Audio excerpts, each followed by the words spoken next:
Hi everyone, I'm Brenda Rose from My Papercrafting Life, and I'm a Creative Memories Advisor.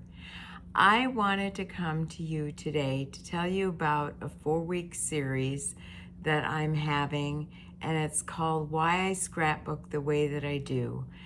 And I wanted to do this because so many people come to me and ask me what I mean when I say make the pictures pop on the page, or why do I start with a white base background?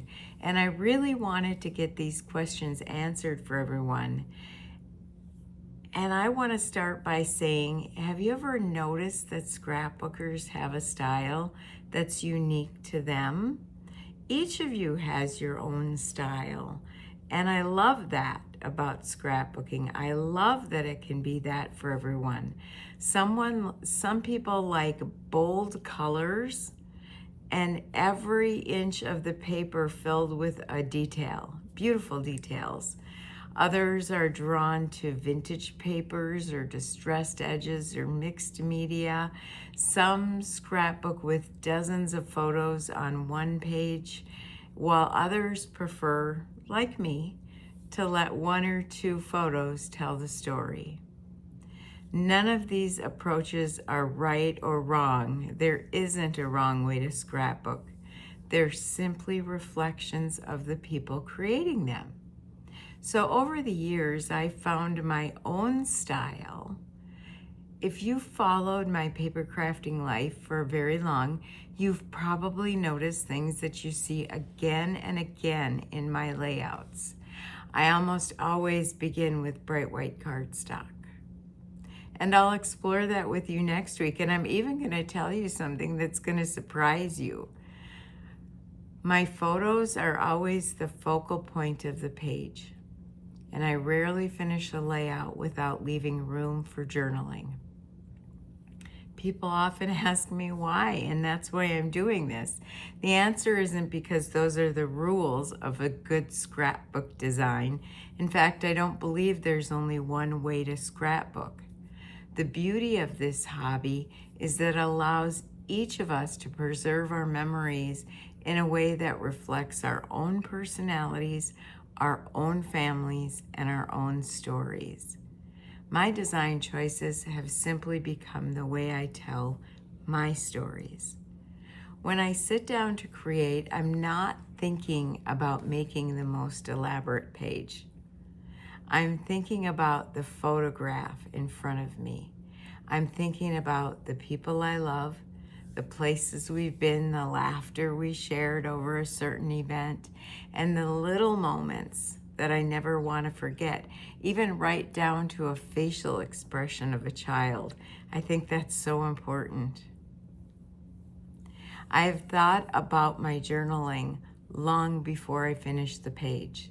I'm writing all of the journaling in my head as I go along because I'm focusing so much on that picture of the person or the place that I love. I love thinking about photos like that and the memories as I create. Every design decision I make is meant to support these memories rather than compete with them. As I've grown as a scrapbooker, and especially as a teacher, I've realized that good design isn't necessarily about following trends. I do watch the trends, and not everything appeals to me.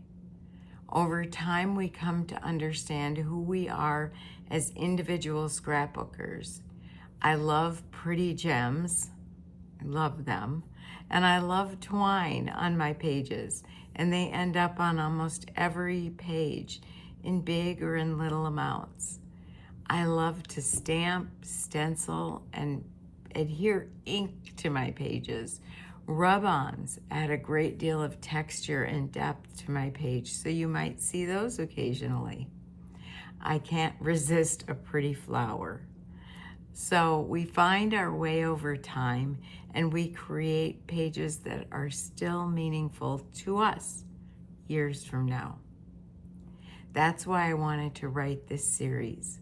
Over the next 3 weeks after this, I'm going to share the 3 design principles that guide nearly every scrapbook page I make. Next week, we'll begin with one of the questions I'm asked most often. Why do I almost always use white cardstock as my background? Then we'll talk about why I believe your photos should always be the star of the page. And finally, we'll finish with what's closest to my heart, why journaling may be the most important thing you add to any scrapbook layout. Whether your style looks exactly like mine or completely different, my hope is that these posts will encourage you to think about why you make the creative choices you do. Because when we understand the why behind our designs, we create with more confidence, more purpose, and more heart. After all, our goal isn't simply to make beautiful pages. Our goal is to preserve the people, the stories, and the moments that make up a life. That's something worth creating. I'll see you next week.